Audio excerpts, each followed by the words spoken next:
Kumpulan Defektif Glue dari SKTTDI 1 mempersembahkan Hang Tuah dan Lanun Angkasa.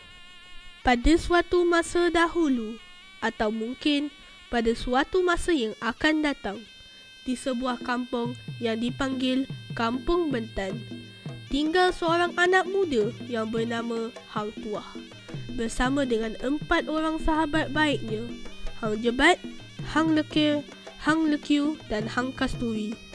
Tolong, pencuri. Orang tua itu memerlukan pertolongan kita. Hang Tuah dan rakan-rakannya mengejar pencuri tersebut dan berjaya mendapatkan semula duit yang diambil olehnya. Terima kasih anak-anak. Berani sungguh kamu ni. Jangan risau pakcik, kami pun gembira kami dapat membantu. Kawan-kawan itu pun berundur, tetapi mereka masih kepenatan dan kepanasan akibat mengejar pencuri tadi. Lalu Hang Tuah pun membuat cadangan. Jom kita ke pantai untuk bermandi laut. Jom. Alat teleportasi pun dekat situ je.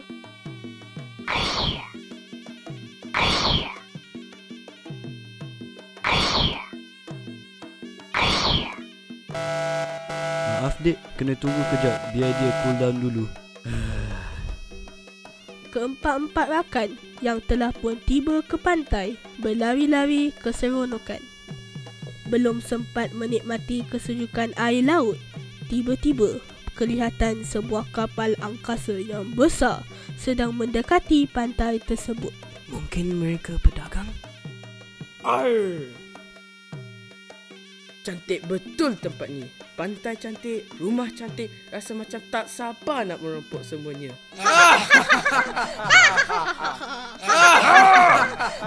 Diam, dengar betul-betul semua. Sejak dulu lagi kita diberi nama Lanun hanya kerana mencari sesuap nasi demi menyara kehidupan keluarga. Jadi, kalau dah diberi nama Lanun, baik kita tunjukkan kehebatan kita. Jangan tunjukkan belas kasihan walau setitik pun. Biar mereka rasakan, "Weh korang, kenapa tak tunggu aku?"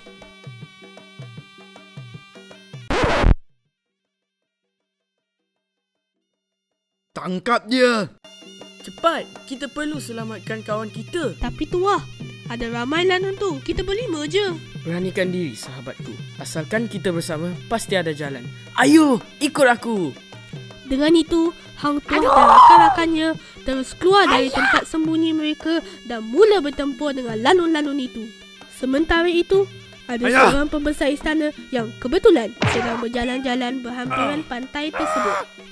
Apa bunyi tu?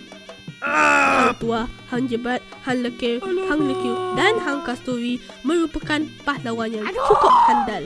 Wah, sungguh berani budak-budak itu. Saya mesti beritahu Sultan tentang kehandalan mereka.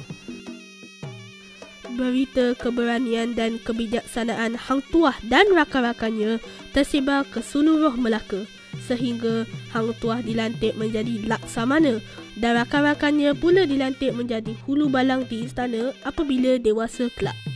Di sinilah bermulanya legenda Hang Tuah, Laksamana terunggul dan pahlawan paling gagah negara kita.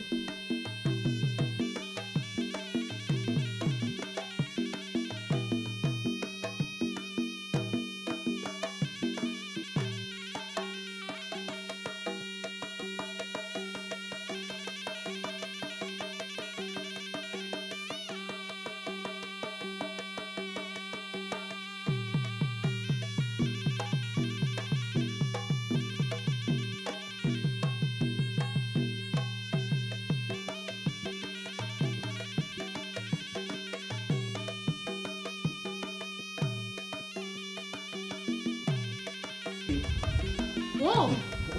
Blue screen.